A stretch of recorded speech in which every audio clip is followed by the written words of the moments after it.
5 అవుతుంది. నువ్వు లేచే టైం అయింది. రోజు ఊడ్చి తుడిచి ఎవరు చేస్తారు? మళ్ళీ నేను పూజ చేసుకోవాలి. లే తొందర. జ్వరం వచ్చిందే. అట్లనే చెప్తావులే కానీ రోజు ఏదో ఒకటి చెప్తానే ఉంటావు. రోజు జ్వరం వచ్చింది అంటావు, రోజు మోషన్స్ అవుతున్నాయి అంటావు, ఏదో ఒకటి అంటావు. లేచి పని అయిపోతుందరా. పో కానీ పో. నిజంగానే జ్వరం వచ్చింది. ఏం కాదు, చేయపో. పని చేసిన తర్వాత టాబ్లెట్ వేసుకోవద్దు, అదే తగ్గిపోతుంది. నేను పడుకుంటున్నా, పని అయిన తర్వాత నన్ను లేవు. జ్వరం వచ్చింది నిజంగానే. ఏంటో ఈ కష్టాలు. పెళ్లి చేసుకున్నాక ఏదో బాగుపడతాం అనుకున్నాం. నీ అవ్వ పని చేయాలా, ఇటు ఆఫీస్కి పోవాలా. అమ్మా జ్వరం వచ్చినా కూడా వింటలేదు.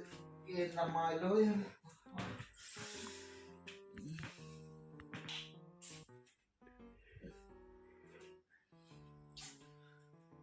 ఎవరికి రావద్దు కష్టాలు బాబా. రామకృష్ణ.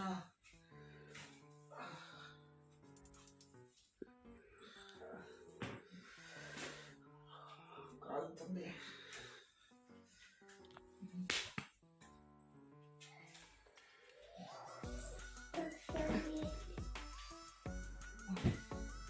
మంచిగా దున్నపోతులు ఎక్కువ పడుతున్నాను అంతే.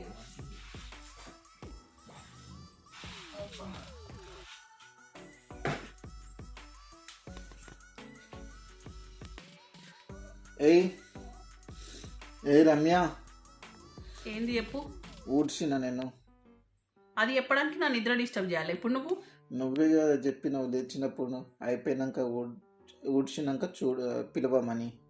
నేను చెప్పిన ఎత్తున్నావా రోజు?